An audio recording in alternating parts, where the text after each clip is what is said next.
दोस्तों स्वागत है आपका हमारे YouTube चैनल एजुकेशन पॉइंट में। तो आज हम आपके लिए लेके आए जिला दर्शन सीरीज में टोंक जिले से संबंधित इंपॉर्टेंट क्वेश्चन। तो चलो बिना टाइम वेस्ट किए पहले तो टोंक जिले से संबंधित इंपॉर्टेंट क्वेश्चन को देखते हैं और इसके वीडियो के अंत में टोंक जिले से संबंधित इंपॉर्टेंट फैक्ट के बारे में डिस्कस करेंगे। तो चलो वीडियो को स्टार्ट करते हैं।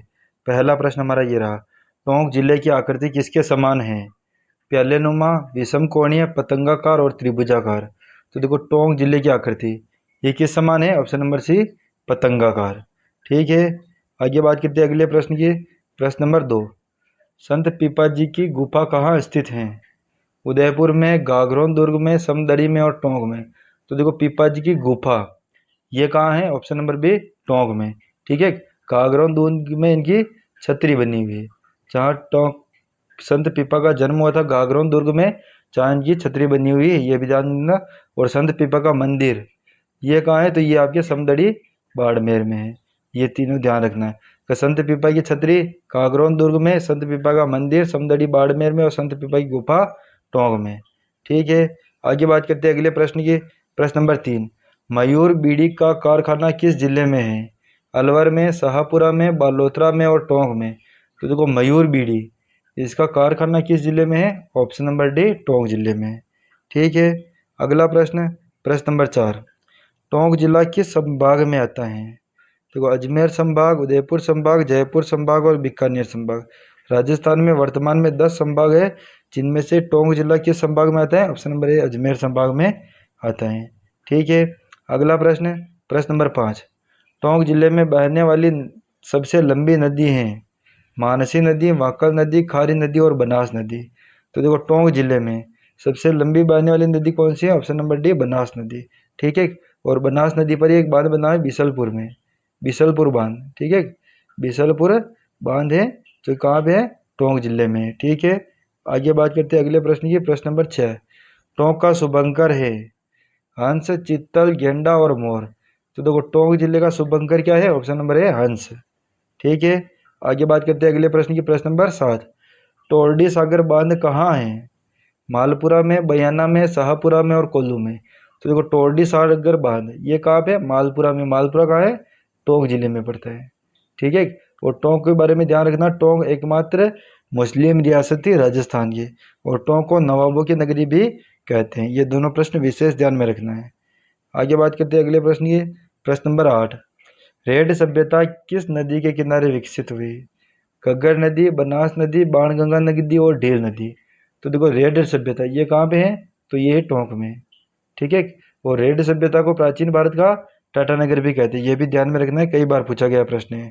ठीक है, और 21 नदी के किनारे विकसित हुई? ऑप्शन नंबर डी, ढेल नदी के किनारे। घग्गर नदी के किनारे कौन सी सभ्यता विकसित हुई? कालीबंगा सभ्यता, जिसकी खोज किसने की? अमलानंद घोष ने। ठीक है, बनास नदी या बेड़स नदी के किनारे कौन सी सभ्यता विकसित हुई?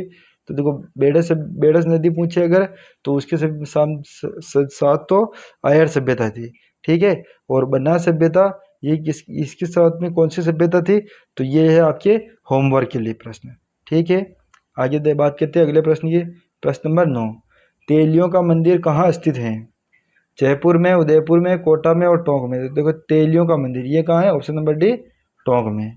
ठीक है, आगे बात करते हैं अगले प्रश्न की। प्रश्न नंबर 10, टोंक जिले के टोडा रायसिंह तहसील का कौन सा गांव चटाई व टोकरी उद्योग के लिए प्रसिद्ध है?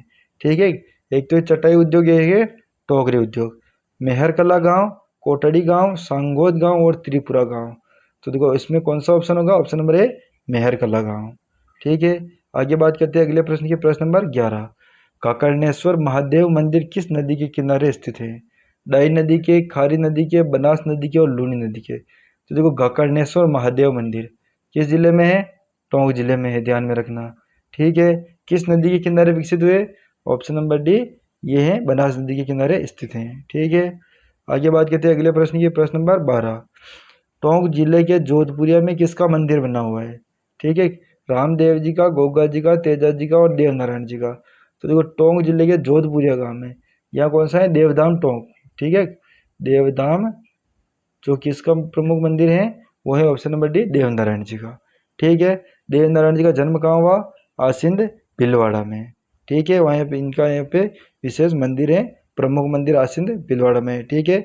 और देवनारायण जी को विष्णु के अवतार के रूप में पूजा जाता है, यह भी आपको ध्यान में रखना है। आगे बात करते हैं अगले प्रश्न की, प्रश्न नंबर 13।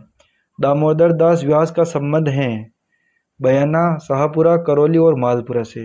तो देखो दामोदर दास व्यास, इसे कहते हैं राजस्थान का लौह पुरुष, कई बार पूछा गया है, राजस्थान का लौह पुरुष, ठीक है। किसे कहते हैं? दामोदर दास व्यास को। किस जिले से संबंधित है? ऑप्शन नंबर डी मालपुरा से, जो किस जिले में आता है? टोंक जिले में पड़ता है, ठीक है। आगे बात करते हैं अगले प्रश्न की, प्रश्न नंबर 14। अरबी फारसी शोध संस्थान की स्थापना कब हुई? 1978 में, 1980 में, 1982 में और 1984 में।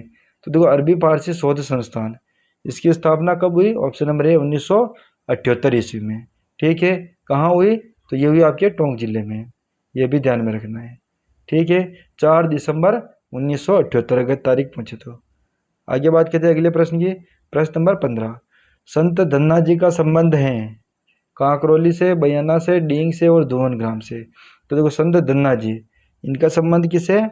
ऑप्शन नंबर डी धुवनग्राम टोंक से, ठीक है। आगे बात करते हैं अगले प्रश्न की, प्रश्न नंबर 16। किस सभ्यता से मालव जनपद के सिक्के मिले हैं? नौह सभ्यता, बयाना सभ्यता, नगर सभ्यता और आहार सभ्यता। तो देखो मालव जनपद के सिक्के ये कहाँ से मिले? ऑप्शन नंबर सी नगर, जो कि कहाँ पे है? टोंक में, ठीक है। एक तो है नगर सभ्यता टोंक में, और एक है सभ्यता रेड सभ्यता, वो भी टोंक में है, जिसे प्राचीन भारत का टाटानगर कहते हैं, ठीक है। और आगे बात करते हैं अगले प्रश्न की, प्रश्न नंबर 17। निवाई किस संप्रदाय का प्रमुख केंद्र है? विष्णोई संप्रदाय का, नाथ संप्रदाय का, निष्कलंक संप्रदाय का और कोई नहीं। तो देखो निवाई टोंक में, ठीक है। ये किस संप्रदाय का प्रमुख केंद्र है? ऑप्शन नंबर ए विष्णोई संप्रदाय का प्रमुख केंद्र है निवाई, ठीक है। आगे बात करते हैं हम अगले प्रश्न, प्रश्न नंबर 18 की। पीपलू मेला कहाँ बढ़ता है? डिग्गी में, निवाई में, मालपुरा में और बिसलपुर में। तो देखो पीपलू मेला ये कहाँ पे बढ़ता है? तो ये बढ़ता है आपके ऑप्शन नंबर, इसमें ऑप्शन नंबर ए डिग्गी में बढ़ता है, ठीक है। Option number A correct answer. अगला देखते हैं प्रश्न, प्रश्न नंबर 19। खरबूजा तथा तरबूजा के लिए कौन सा जिला प्रसिद्ध है? अजमेर, टोंक, कोटा और जयपुर। तो देखो एक तो खरबूजा, एक है तरबूजा, इन दोनों के लिए कौन सा जिला प्रसिद्ध है? ऑप्शन नंबर बी टोंक, ठीक है। आगे बात करते हैं अगले प्रश्न की, और आज का हमारा अंतिम प्रश्न है टोंक जिले से संबंधित राजस्थान की एकमात्र मुस्लिम रियासत कौन सी है? अजमेर, टोंक, भीलवाड़ा और कोटा। तो देखो राजस्थान की एकमात्र मुस्लिम रियासत, ऑप्शन नंबर बी टोंक, जिसे क्या कहते हैं? नवाबों की नगरी भी कहते हैं। तो देखो इससे संबंधित कुछ इंपॉर्टेंट फैक्ट डिस्कस कर लेते हैं टोंक जिले से संबंधित। तो हमारे फैक्ट आज के ये रहे, ठीक है। तो देखो फैक्ट है टोंक जिले से संबंधित, इसके उपनाम कौन कौन से? पहले तो इसका पहला उपनाम थे नवाबों की नगरी, ठीक है। दूसरा महत्वपूर्ण नाम है राजस्थान की एकमात्र मुस्लिम रियासत, ये कौन सी है? टोंक दोनों, ठीक है। राजस्थान के लौह पुरुष किसे कहते हैं? दामोदर दास व्यास को, जिनका जन्म कहाँ हुआ? मालपुरा टोंक में। विशेष ध्यान में रखना है, कई बार पूछा गया है ये प्रश्न। राजस्थान का लौह पुरुष किसे कहते हैं? तो कहते हैं दामोदर दास व्यास को, जिनका जन्म कहाँ हुआ? मालपुरा टोंक में, ठीक है। आगे बात करते हैं अगले फैक्ट की। तो अगला फैक्ट आपके सामने ये रहा। तो देखो टोरडी सागर बांध ये कहाँ पे है? तो ये है मालपुरा टोंक में, ठीक है। प्राचीन भारत का टाटानगर किसे कहते हैं? रेड टोंक को कहते हैं, ठीक है।